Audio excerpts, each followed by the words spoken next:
Hello everyone. एक बार फिर से आपके ही अपने ऑनलाइन चैनल फार्मर्स लव पे आप सभी का स्वागत है। हमने जो अपना फंडामेंटल्स ऑफ हॉर्टिकल्चर है उसके दो टॉपिक कवर कर लिए थे। फर्स्ट वाला जो था it's definition, branches, important, scope वाला, और सेकंड था अपना हॉर्टिकल्चर और बोटेनिकल क्लासिफिकेशन। वो जो क्लास थी सेकंड वाली वो ऐसे एंड हो गई थी अचानक से, तो उसमें अपन ने अपने सारे क्लासिफिकेशन देख लिए थे। जो भी था आप एक बार चेक कर लीजिएगा, जो बाकी बचा वो आप एक बार बता दीजिएगा, अगर कुछ रह गया हो तो कमेंट करके। अब अपना नेक्स्ट टॉपिक थर्ड है जो soil and climate requirement for horticultural crops. जो अपनी बागवानी फसलें हैं उनके लिए अपने को कैसी जलवायु चाहिए, उनके लिए कैसी सोइल चाहिए जिस जो उनके लिए सुटेबल होगी। अगर अपन वो सुटेबल क्लाइमेटिक कंडीशंस और सोइल्स में उगाएंगे तो अपने को ज़्यादा से ज़्यादा प्रोडक्शन होगा और उससे अपने को ज़्यादा से ज़्यादा फायदा होगा। और ज़्यादा फायदा लेना ही अपना मेन है। मैं वैसे भी तो पहला है अपना क्लाइमेट। क्लाइमेट और वेदर ये दो एक अलग अलग कंडीशन है। क्लाइमेट होता है जो जैसे कोई एक इस बड़ा क्षेत्र है, current and temporary atmosphere conditions होती है ना, उनको अपन क्लाइमेट कहते हैं। जैसे एक बड़ा एरिया है और उस एरिया में जो एटमॉस्फेरिक कंडीशंस हैं उनके आधार पर उसकी क्लाइमेट कैसी होगी। जैसे ये अपना, और ये मतलब सैनिक चेंज नहीं होती है ये, मतलब जैसे कि टेम्परेचर हाई हो गया तो जैसे वो ट्रॉपिकल सब ट्रॉपिकल का हो गया। टेम्परेट क्लाइमेट में जैसे टेम्परेचर अपना लो होता है और ये चेंज नहीं होते हैं। बट जैसे वेदर है जो हर दिन भी बदल सकता है, कुछ घंटों में भी बदल ही जाता है, तो वो हो गया एक स्मॉल ड्यूरेशन के लिए जो एटमॉस्फेरिक कंडीशंस होती है ना वो वेदर होता है, और लॉन्ग टर्म के लिए एटमॉस्फेरिक कंडीशंस वो क्लाइमेट में होती है।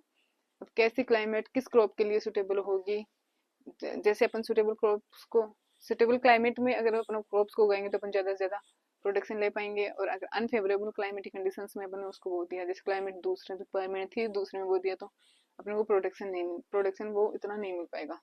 तो मेनली मैंने ये जो थ्योरी बेसिस है उसके आधार पर ये मैटर तैयार किया है, क्योंकि एग्जाम अपनी थ्योरी होने वाली है तो अपन पॉइंट टू पॉइंट थ्रू बना नहीं सकते जो कॉम्पिटेटिव एग्जाम की जैसा। अगर वैसा आपको पढ़ना है तो आप बुक्स से पढ़ लीजिए, जैसे अपनी बेसिक हॉर्टिकल्चर की बुक्स है। बेसिक हॉर्टिकल्चर जितेंद्र सिंह की देख लीजिए, हैंडबुक ऑफ हॉर्टिकल्चर, उनसे आप पढ़ सकते हैं। मतलब नॉर्मल तो बाकी अपने को थ्योरी बेसिस पे मेन फोकस करना है अपने एग्जाम के लिए। पहला है climate. Climate is principal factor controlling plant growth. जो अपने प्लांट की ग्रोथ है उसको मेनली जो अगर कोई इफेक्ट करता है सबसे ज्यादा वो क्लाइमेट होती है। कि क्लाइमेट के अंदर जैसे उसका टेम्परेचर कैसा है, ह्यूमिडिटी कैसी है, वहाँ की रेनफॉल कैसी है, ये सब चीजें अपने प्लांट की ग्रोथ को बहुत ज्यादा ही इफेक्ट करती है। फिर है it refers to the average condition of atmosphere over a long period. जो एटमॉस्फेयर की जो एवरेज कंडीशंस होती है ना लंबे समय के लिए, वो ही क्लाइमेटिक कंडीशंस कहलाती हैं। The term weather and weather is use to describe the current and temporary atmospheric condition. वही इनकी वेदर जो होता है करंट कंडीशन है उसको डिस्क्राइब करता है, जबकि क्लाइमेट है जो लॉन्ग कंडीशन होती है एटमॉस्फेयर की उनको डिस्क्राइब करता है। For successful growing of horticulture plants various components of climate like temperature, humidity, wind, light, rainfall, hello, Frost should be carefully study. अगर अपने को सक्सेसफुली अगर अपने को हॉर्टिकल्चर क्रॉप्स का प्रोडक्शन लेना है तो अपने को जो क्लाइमेटिक कंडीशंस हैं उनके बारे में अच्छे से जानकारी लेनी पड़ेगी कि इस क्रॉप के लिए ये क्लाइमेटिक कंडीशंस रिक्वायर होंगी, तभी अपने अच्छा प्रोडक्शन लेंगे। अब उस क्लाइमेटिक कंडीशंस में अपने को क्या क्या देखना है, वहाँ का टेम्परेचर, उसकी ह्यूमिडिटी क्या होगी, वाइंड स्प्रेड कैसा होगा, लाइट क्या होगी, रेनफॉल क्या होगी, वहाँ ओले, ये बर्फ वगैरह, मतलब ओले वगैरह तो की तो समस्या नहीं होगी, फ्रोस्ट की समस्या तो नहीं होगी, ये सब देखना है। पहला मेजर है अपना टेम्परेचर। क्लाइमेट का सबसे इम्पोर्टेंट मतलब कंपोनेंट है टेम्परेचर। जैसे कि अपन सुटेबल टेम्परेचर पर अगर ऑप्टिमम पे बो रहे हैं अपन फसल को तो अच्छा उत्पादन हो जाएगा। ऑप्टिमम से ज्यादा पे ले लिया तो भी नुकसान होगा, ऑप्टिमम से नीचे पे अगर जा रहा है तो भी अपनी क्रॉप को प्रोडक्शन में नुकसान होगा। तो अपने को सुटेबल टेम्परेचर के आधार पर ही अपनी क्रॉप को सिलेक्शन करना है। Temperature one of the most important component of climate. The different activities of plant like growth, development, respiration, photosynthesis, transpiration, reproduction should be well when the temperature at the optimum range। ये इसका मतलब है कि जैसे अपना temperature अगर optimum range पे होगा तो जो प्लांट की डिफरेंट जो एक्टिविटीज है लाइक ग्रोथ हो गया, डेवलपमेंट हो गया, रेस्पिरेशन हो गया, फोटोसिंथेसिस वगैरह हो गया, रेस्पिरेशन हो गया, ऑप्टिमम टेम्परेचर रहेगा तो ये सारी एक्टिविटीज भी एक अच्छे अच्छे तरीके से कंप्लीट कर पाएगा प्लांट। और ये एक्टिविटीज अच्छे से होंगी तभी तो ग्रोथ होगी, प्रोडक्शन मिलेगा अपने को। फिर during high temperature plant does not perform proper functions of growth where in low temperature physiological activities of the plant are stopped. अगर ज्यादा तापमान होगा तो भी प्लांट अपनी ग्रोथ की जो भी ग्रोथ रेट है, जो भी अपने फंक्शन है, वो कम्प्लीटली अच्छे से परफॉर्म नहीं कर पाएगा। और अगर अपना जो टेम्परेचर है वो लो भी हो जाएगा ना, तो वो फिजियोलॉजिकल एक्टिविटीज है वो अपने प्लांट की रुक जाएंगी। The plant perform well in optimum temperature range. जो प्लांट की ऑप्टिमम रेंज होती है उस पर प्लांट अच्छा मतलब अपने को परफॉर्म करता है। The activities of the plant are affected by very high और वेरी लो टेम्परेचर। बहुत ज्यादा पे भी अपने प्लांट की एक्टिविटीज को अफेक्ट पड़ता है, और बहुत कम टेम्परेचर अगर हो जाता है तो भी अपने प्लांट पे अफेक्ट पड़ता है। The temperature range of for plant, जो प्लांट की टेम्परेचर है ना, वो देखिए रेंज क्या है। मिनिमम जो रेंज है, मिनिमम का मतलब कम से कम 4.5 degree centigrade to 6.5 degree centigrade, 40 to 43 degree Fahrenheit हो गया। ऑप्टिमम बीच का जो है इस पे काम 24 टू 27 डिग्री सेंटीग्रेड। एवरेज जो क्रॉप्स हैं उनके लिए ऑप्टिमम टेम्परेचर होता है 24 टू 27 डिग्री सेंटीग्रेड। फ़ारेनहाइट में देख तो 75 डिग्री टू 85 डिग्री फ़ारेनहाइट हो गया। Third one is maximum temperature, ज्यादा से ज्यादा कितना टेम्परेचर हो सकता है 29.5 टू 45.4 डिग्री सेंटीग्रेड, और 85 टू 114 डिग्री फ़ारेनहाइट। ये अपने क्रॉप के लिए सुटेबल टेम्परेचर है। ऑप्टिमम टेम्परेचर पर अपनी जो प्लांट की जो भी एक्टिविटीज है, ग्रोथ, डेवलपमेंट, रेस्पिरेशन, ट्रांसपायरेशन, ये इनसे रिलेटेड वो सारी अच्छी से होती है, और फिर अपना प्लांट अच्छा अपने को प्रोडक्शन दे पाता है। इससे कम ज्यादा पे अपने प्लांट में प्रोडक्शन पे इफेक्ट पड़ता है। फिर अपन देखते हैं next effect of low temperature. High temperature का देखा था, वो एक्टिविटीज कंप्लीट नहीं कर पा रहा। लो टेम्परेचर पे क्या क्या इफेक्ट होंगे mainly. Low temperature influence adversely on plant. जो लो टेम्परेचर होता है प्लांट्स को मतलब नुकसान पहुंचाता है। There are many effects of low temperature. First है desiccation, second one is chilling injury, third one is freezing injury. Desiccation is meaning imbalance between transpiration and absorption of oh sorry imbalance between absorption rate and transpiration rate। मतलब plant absorb कितना कर रहा है, water वगैरह देख लो, water कितना absorb कर रहा है, और उसका ट्रांसपायरेशन कितना है, उसके बीच में अगर इम्बेलेंस हो गया तो प्लांट की पूरी एक्टिविटीज में भी इम्बेलेंस हो जाएगा। जैसे ऑब्जर्वेशन उसका कम हो रहा है और ट्रांसपायरेशन उसकी ज्यादा हो रही है, तो प्लांट्स की वाटर रिक्वायरमेंट वो कंप्लीट नहीं हो पाएगी। वो हो गया desiccation. Second one is chilling injury. There is disturbance in metabolic and physiological process. जो मेटाबॉलिक और फिजियोलॉजिकल प्रोसेस है वो below 5 degree centigrade, below 5 degree below 5 degree centigrade अगर टेम्परेचर हो जाता है तो उससे चिलिंग इंजरी होती है, जिसकी वजह से फिर अपने जो मेटाबॉलिक और फिजियोलॉजिकल प्रोसेस है प्लांट की वो इफेक्ट होती है। Third one is freezing injury. Freezing मतलब 0 डिग्री सेंटीग्रेड और उससे नीचे जो टेम्परेचर होता है उस पर जो प्लांट को नुकसान होता है उसको फ्रीजिंग इंजरी बोलते हैं। जिसमें प्रोटोप्लाज्म कोगुलेशन मतलब जो प्रोटोप्लाज्म होता है उसका ऐसे संरक्षण हो जाता है और नुकसान पहुंचाता है प्लांट को। ये हो गया अपना टेम्परेचर का। फर्स्ट क्लाइमेट में पहला अपना रिक्वायरमेंट हो गया टेम्परेचर का। ऑप्टिमम टेम्परेचर पर अगर अपन को लगाएंगे सुटेबल टेम्परेचर पर तो अपने को ज्यादा फायदा होगा। Second one is light. Light एक तो होता है लाइट इंटेंसिटी और एक होता है लाइट पीरियड। इंटेंसिटी एक अलग है और लाइट पीरियड एक अलग है। लाइट से अपने प्लांट से इफेक्ट होंगे, जैसे लाइट मेनली फोटोसिंथेसिस के लिए मेनली अपने प्लांट्स को एसेंशियल होती है, तो अच्छी लाइट मिलेगी, फोटोसिंथेसिस प्रोसेस अच्छे से होगी, उन्हें फूड निर्माण अच्छे से होगा, तो वो अपनी पूरी एक्टिविटीज अच्छे से कर पाएंगे। जैसे कि light is essential for processes of photosynthesis, के लिए लाइट एसेंशियल है। Therefore for growth and development of plants, photosynthesis process में लाइट का मेजर पोर्शन है। There are two aspects of light. First one is intensity of light and second one is duration of light. The light intensity can be estimated from the number of hours of bright sunlight. Light intensity का मतलब कि कितने घंटे है ना bright sunlight plant को मिली है, वो तो हो गई उसकी लाइट इंटेंसिटी। कितने घंटे, मेनली अपनी लाइट इंटेंसिटी ही प्लांट के लिए जरूरी है कि कितने घंटे अपने को प्लांट मिली है, उसके बेसिस पे अपन प्लांट का क्लासिफिकेशन भी देखते हैं। भाई अगर 8 घंटे या 12 घंटे से कम वाले तो सोडे प्लांट्स में हो गए, 8 घंटे या 12 घंटे या 12 घंटे से ज्यादा वाले लोग में हो गए, जिनको इफेक्ट ही नहीं पड़ता वो डे न्यूट्रल में हो गए। तो फिर उस बेसिस पे ही अपन प्लांट्स का सिलेक्शन करते हैं।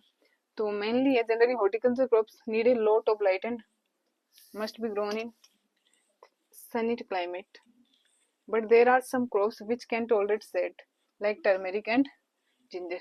मेनली जो अपनी हॉर्टिकल्चर क्रॉप्स होती है ना, उनको जो सनी क्लाइमेट है वो उसकी रिक्वायरमेंट होती है। लेकिन जो कुछ क्रॉप्स हैं जो कि छाया है ना उसको भी सहन कर सकते हैं, जैसे कि टर्मरिक हो गया अपना और जिंजर हो गया। There are others like young mango, mangosteen, coffee, cocoa, tea needs said during part of their development.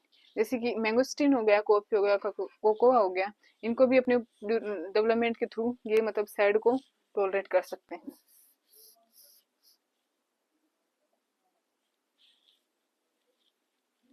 A third group requires permanent shade like एक जैसे कि अपना जो है साल्क पाम, डुक्कू कैरम्बोला है, इनको मतलब परमानेंट छाया की ही जरूरत होती है, इनको लाइट की जरूरत ही नहीं होती.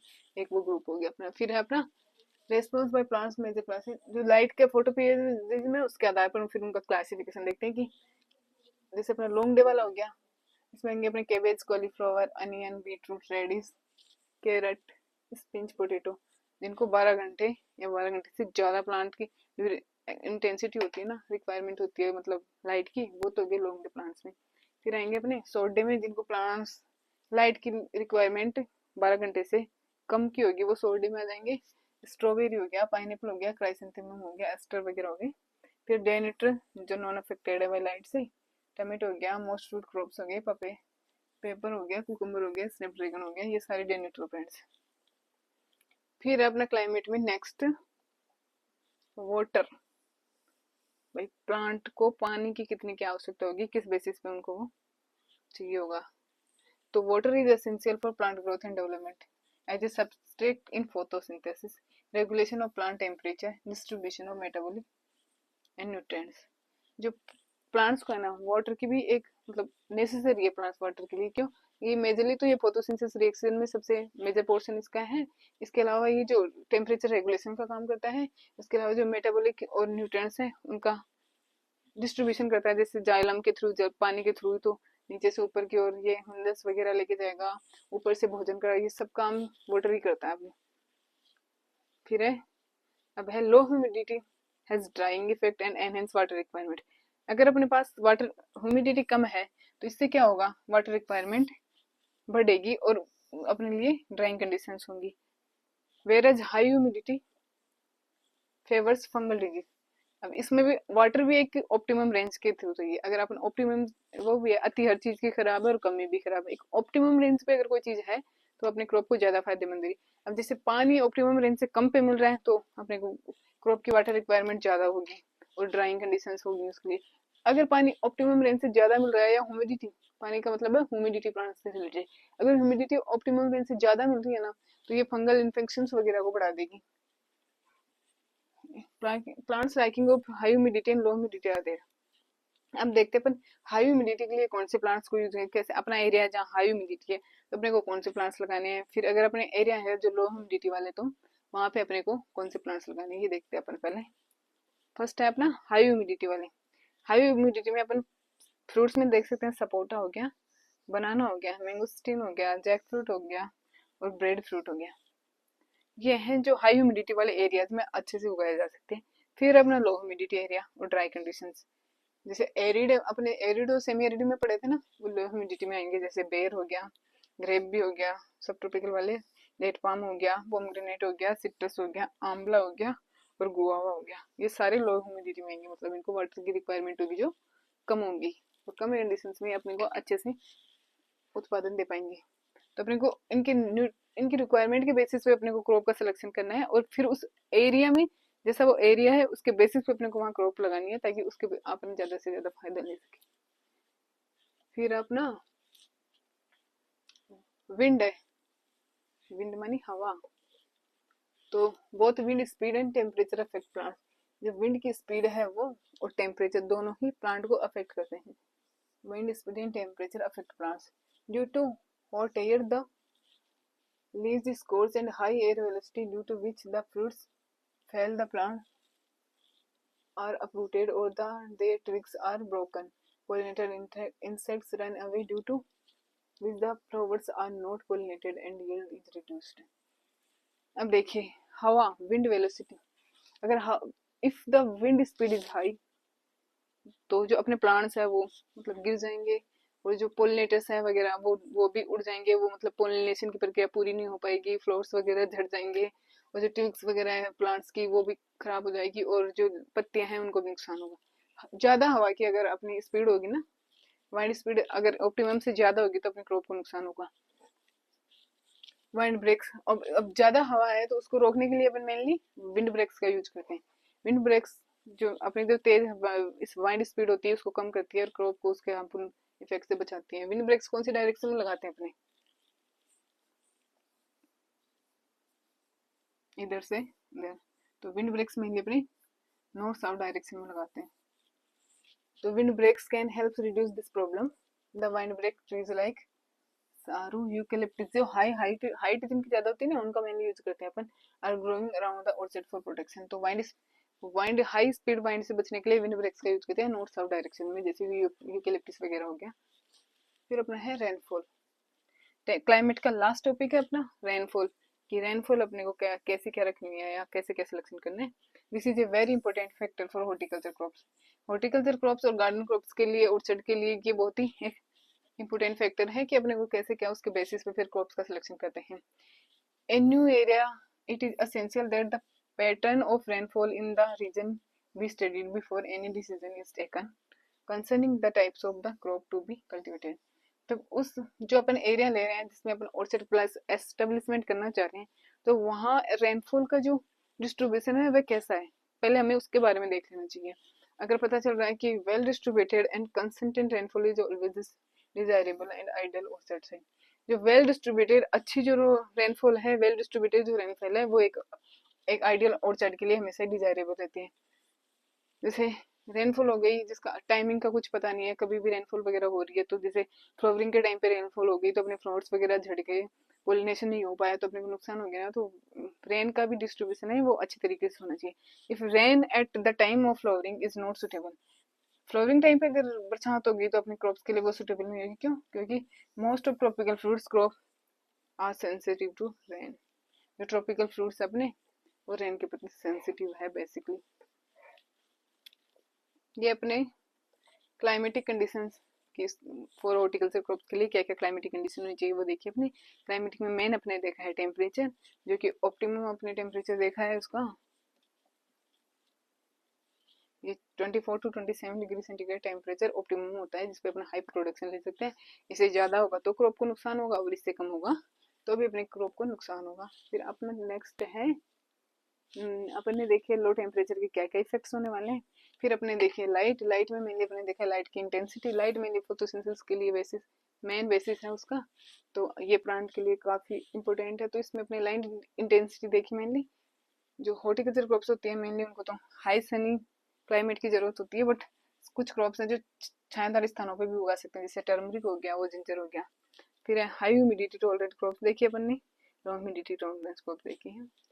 फिर उसके बाद में देखा अपन ने विंड, हवा क्या, कि हाई स्पीड होगी विंड की तो प्लांट्स को ये नुकसान होंगे, तो उनसे बचने के लिए पहले ही अपने को और चार्ट की जरूरत है, विंड ब्रेक्स का यूज करना है, जिसमें अपन ने मेनली सरू यूकेलिप्टिस वगैरह का यूज कर रहे हैं। नॉर्थ साउथ डायरेक्शन में अपने को ये लगाना है। फिर है रेनफॉल, तो ऐसे जहाँ अपन ऑर्चर्ड एस्टेब्लिशमेंट कर रहे हैं वहाँ अपने को पहले देख लेना है कि वहाँ की जो रेनफॉल है वो वेल डिस्ट्रीब्यूटेड है। If the rainfall is not well distributed then it is harmful for our fruits and vegetables. The next one is soil for, soil देखनी है अभी अपने को, या सोइल कि अपन जो हॉर्टिकल्चर क्रॉप्स हैं उनको मृदा की कैसी मृदा की जरूरत है। एक मेनली कितना उसका पीएच होने वाला है, मृदा कंडीशंस, सोइल की कंडीशंस क्या होंगी, वो कितना टोलरेट कर पाएंगे प्लांट्स को, लोमी होंगी उनके एरिटेड होंगी या नहीं होंगी, ये देखते अपन इसमें। तो पहला है सोइल इज द अपर, देखते अपन मेनली मैंने कहा था कि ये पोर्शन अपन थ्योरी बेसिस पे देख रहे हैं, तो ये ना देखे कि भाई पढ़ाने का मटेरियल पीडीएफ वगैरह ज्यादा दे रखा है, ये अपने लिखने के लिए काम आएंगे ये क्वेश्चंस। वैसे भी मोस्टली सिक्स और सेवंथ क्वेश्चन जो अपना होता है ना पेपर में उसमें आएंगे, तो उसमें मेनली अपने को थ्योरी बेसिस ही लिखना पड़ता है, तो उसके लिए मेटर होना भी जरूरी है, अपन पॉइंट टू पॉइंट नहीं लिख सकते उसमें बस।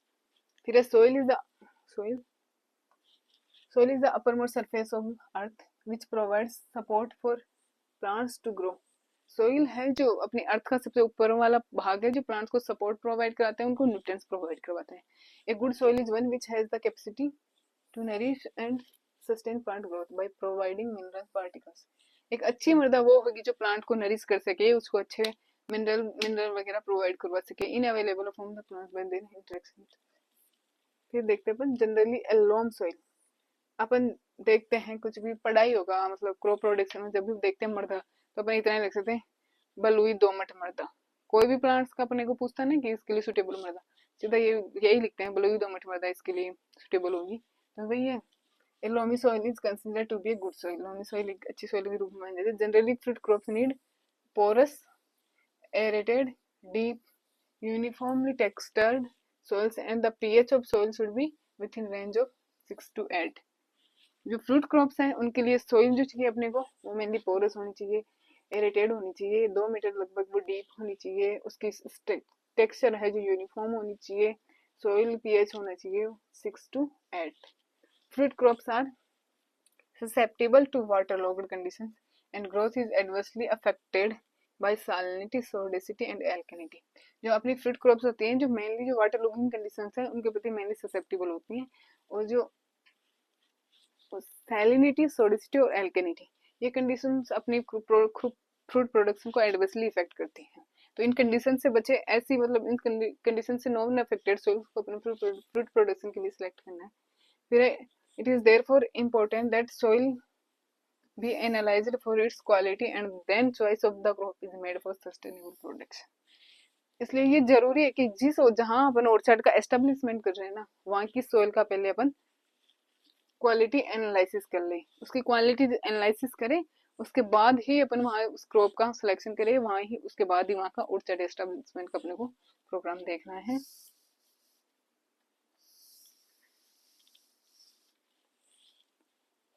If the soil are problematic like poor aeration, drainage, sodicity, alkalinity, acidity and salinity, they require improvement of reclamation before taking up crop production or the venture would fail।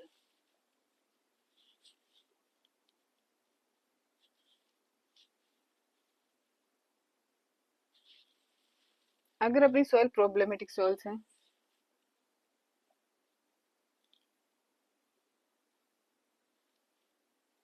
अगर अपनी sorry अगर अपनी soil है जो problematic है, problematic का मतलब उसमें एरिएशन कंडीशन पुअर है, या फिर उसमें ड्रेनेज ड्रेनेज की प्रॉब्लम है, सोडिसिटी है, एल्केनिटी है, एसिडिटी, सैलिनिटी, ऐसी कुछ भी समस्या है ना, तो ऑर्चर्ड एस्टेब्लिशमेंट से पहले हमें उनका रिक्लेमिनेशन करना है, अर्थात उनका सुधार करना है, उसके बाद ही हमें उसमें क्रॉप का एस्टेब्लिशमेंट करना है। अदरवाइज जो अपना जो ऑर्चर्ड है वो फेल हो सकता है। तो अपने को सोइल का ध्यान रखते हैं, पहले उसका एनालिसिस करना है, उसके बाद उसको देखना है।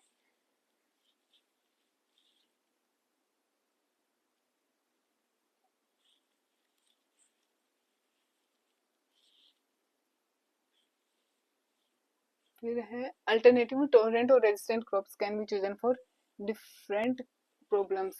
जो अपनी जो डिफरेंट प्रॉब्लम्स हैं उनके लिए अपन उस हिसाब की, जैसे अगर सैलिनिटी की प्रॉब्लम अपने ऑर्चर्ड के अंदर, तो अपन सैलिनिटी जो टॉलरेंट क्रॉप्स है उनका सिलेक्शन करेंगे। इफ अपने ऑर्चर्ड में सोडिसिटी की प्रॉब्लम है तो अपने सोडिसिटी टॉलरेंट क्रॉप्स यूज रखेंगे। अगर अपने पास वाटर अवेलेबिलिटी कम है या ड्रोट कंडीशंस है तो अपन ड्रोट टॉलरेंट जो क्रॉप्स होती है वहाँ उनका एस्टेब्लिशमेंट करेंगे। तो देखते हैं कौन कौन सी अपनी tolerant crop, salinity tolerant crops है। कैर हो गया, खीरनी हो गया, वुड एप्पल हो गया, डेट पाम हो गया, बेर हो गया, अम्ल हो गया, फिग हो गया, सपोटा, ये सारे जो फ्रूट्स हैं ये सैलिनिटी टॉलरेंट है। जो जहाँ की कंडीशन सोइल की सैलिनिटी वाली होंगी तो वहाँ अपने को इन क्रॉप्स का सिलेक्शन करना है। फिर सेकंड अपनी सोडिसिटी टॉलरेंट, सोडिसिटी में पहला है बेर, फिर है टेमरिंड, इमली, wood apple, date palm, amla, karonda, fig, phalsa, pomegranate, guava, bael and almond. Sodicity जो कंडीशंस हैं उनमें अगर अपने को क्रॉप सिलेक्शन करना है तो हमें इन क्रॉप्स में से चूज करना है। फिर है ड्रोट टॉलरेंट क्रॉप, तो बेर हो गया, आंवला हो गया, फालसा हो गया, लसूड़ा हो गया, केर हो गया, कस्टर्ड एप्पल हो गया, करौंदा हो गया, फिग हो गया, गवा हो गया, ये सारे अपने ड्रोट टॉलरेंट क्रॉप्स हैं। वाटर अवेलेबिलिटी कम है तो इन क्रॉप्स को उगा दो, जरूर अच्छा प्रोडक्शन अपने को मिल पाएगा। If we know the soil and the requirement of soil for the crop, then choose of the crop can easily be made। अगर हम जानते हैं कि जहाँ हम उड़चड़ उगा रहे हैं वहाँ की सोइल कैसी है और जो हम क्रॉप ले रहे हैं उसकी सोइल की रिक्वायरमेंट कैसी है, अगर हम अच्छे से जानते हैं तो हम अच्छे से क्रॉप का सिलेक्शन कर पाएंगे और अच्छे से प्रोडक्शन उसका ले पाएंगे। Soil for horticulture crop should have the following quality. अपने जो मेजरली हॉर्टिकल्चर क्रॉप्स हैं उसके लिए जो सोइल अपन चूज करें उसमें क्या क्या क्वालिटीज होती है एक बार होनी चाहिए, अपन वो देख लेते हैं। Mainly it should be fertile and well drain, ये अच्छी उत्पादकता देने वाली है, मतलब उर्वरक क्षमता अच्छी होनी चाहिए इसकी, और वेल ड्रेन होनी चाहिए, वाटर लॉगिंग कंडीशंस में इसका ड्रेनेज आसानी से हो सके। It should B deep for the trees, ये गहरी होनी चाहिए। मेनली जो अपनी फ्रूट क्रॉप्स हैं उनको अपन जो 2 मीटर गहराई तो कम से कम सोइल की होनी चाहिए, वही चूज करेंगे। तो ये मेनली गहरी होनी चाहिए। Water table in the soil 4 metre और it should be deeper, water table जो सोइल के अंदर 4 मीटर होना चाहिए और या इससे डीपर होना चाहिए। It should have the capacity to hold nutrients and water, soil should have the capacity of holding nutrients and water. If the soil does not have this capacity, जो वाटर और जो न्यूट्रिएंट्स है उनकी leaching हो जाएगी, वो बिना plant को मिले ही वो डायरेक्ट नीचे चले जाएंगे, फिर अपने प्लांट को क्या ही फायदा होगा उससे। तो जो सोइल है उसकी वाटर कैपेसिटी, वाटर होल्डिंग और न्यूट्रिएंट होल्डिंग कैपेसिटी अच्छी होनी चाहिए। It should not have a hard soil layer, soil की जो अपर मोस्ट लेयर है वो हार्ड नहीं होनी चाहिए, हाई साल्टेज वाला नहीं होना चाहिए, हाई वाटर टेबल नहीं होना चाहिए। इट शुड बी न्यूट्रल और the pH should be between 5 to 7.5, या तो वो उदासीन होनी चाहिए या फिर उसका पीएच है जो 5 से 7.5 होनी चाहिए। ऐसी सोइल अगर अपन हॉर्टिकल्चर क्रॉप्स के लिए ले रहे हैं तो अपन वहाँ ज्यादा से ज्यादा अपन प्रोडक्शन ले सकते हैं। ये हो गया अपना सोइल और क्लाइमेटिक कंडीशंस हो गई अपनी हॉर्टिकल्चर क्रॉप्स के लिए। क्लाइमेट कैसा होना चाहिए, सोइल कैसा होनी चाहिए, जब सोइल और क्लाइमेट दोनों का अपने को पता लग जाएगा उसके बाद में अपन वहाँ क्रॉप का सिलेक्शन करेंगे उसके बेसिस पे, तो अपना अच्छा से अच्छा प्रोडक्शन ले पाएंगे। ठीक है, तो इतना ही था अपना थर्ड टॉपिक।